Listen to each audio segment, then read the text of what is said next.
Hello dear students, हम इस question को सॉल्व करते हैं। क्वेश्चन में बोल रहा है the magnitude of the electric field due to a point charge object at a distance of 4 metre. जो चीज़ हमें दे रखी है उसको लिख लेते हैं। आर हमें दे रखा है 4 मीटर और इलेक्ट्रिक फील्ड दे रखी है 9 न्यूटन पर कूलम। ठीक है, ठीक है। अब देखो क्या कह रहा है, electric field due to a point charge की वजह से इलेक्ट्रिक फील्ड कह रहा है। तो भाई पॉइंट चार्ज की वजह से इलेक्ट्रिक फील्ड कितनी होती है, आपको ये वाली बात पता है कि electric field due two point charge होती है के क्यू अपॉन आर स्क्वायर। ठीक है, आर स्क्वायर। अब इलेक्ट्रिक फील्ड की वैल्यू कितनी दे रखी है, क्वेश्चन में 9 दे रखी है। के की वैल्यू हमको पता है 9 इंटू 10⁻9 होती है और क्यू हमें नहीं पता, आर स्क्वायर, आर मतलब 4 का स्क्वायर 16 होता है। क्रॉस मल्टीप्लाई करोगे तो आपको क्या मिलेगा, आपको मिलेगा 9 इंटू 16, ठीक है, बराबर 9 इंटू 10⁻9 क्यू। अब 9 इंटू 10⁻9 इसके नीचे जाएगा तो क्या होगा, कर लो।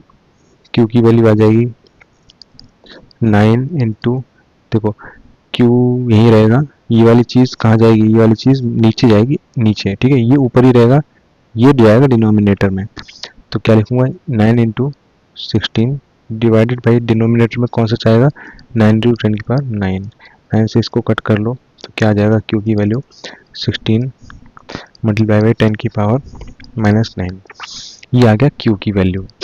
ठीक है, आगे कह रहा है फ्रॉम द सेम चार्ज, यानी अब केस 2 की बातें कर रहे हैं। केस टू में क्या कह रहा है, फ्रॉम द सेम चार्ज लेना है, यानी जो पहले आया था, कितना आया था 16 into 10⁻⁻9, 16 into 10⁻⁻9 coulomb. The electric field of magnitude 16 newton per coulomb, electric field रखी है 16 newton per coulomb at a distance of question mark, आर बराबर क्वेश्चन मार्क। ठीक है, अब देखो, अब ये वाली इलेक्ट्रिक फील्ड अलग है, ये सेकंड वाले केस के लिए है, इसको मैं ई डैश मान लेता हूँ। ठीक है, ये आर सेकंड वाले केस के लिए, इसको मैं आर डैश मान लेता हूँ। तो ये आर अलग है, ये पहले वाले केस के लिए है, ये सेकंड वाले केस के लिए। दोनों केस में बस एक चीज सेम हो रखी है, जो उसने बोला है क्यू दोनों केस में सेम रहेगा, है ना, क्यू दोनों केस में सेम रहेगा। तो इसलिए मैंने क्यू का क्यू डैश नहीं बनाया है, लेकिन ई का ई डैश बोल दिया है, आर का आर डैश बोल दिया है, क्योंकि सेकंड केस की बातें हो रही है। अब इसको सॉल्व कर लो, यहाँ से हमारा आर डैश आ जाएगा। ठीक है,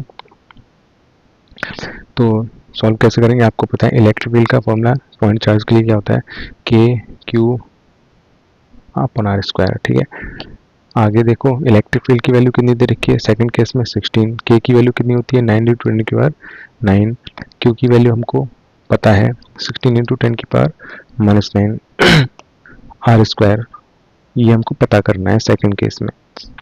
ठीक है, तो अब इसको कैलकुलेट कर लो, आंसर आ जाएगा।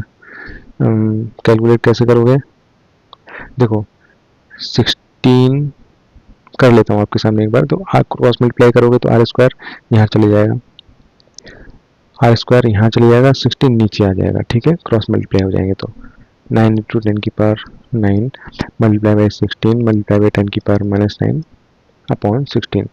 अब तो बहुत आसान हो गया, 16 से 16 कट गया, 10⁻9 से 10⁻⁻9 कट गया। ठीक है, कितना आ गया 9 आंसर आ गया, और आर स्क्वायर का आंसर है ये, लेकिन यहाँ से स्क्वायर रूट लोगे दोनों तरफ तो क्या हो जाएगा, इधर आर हो जाएगा, इधर 3 हो जाएगा। ठीक है, तो 3 मीटर्स में आंसर आया है। ठीक है, ये इसका आंसर है। आई होप आपको समझ में आया होगा।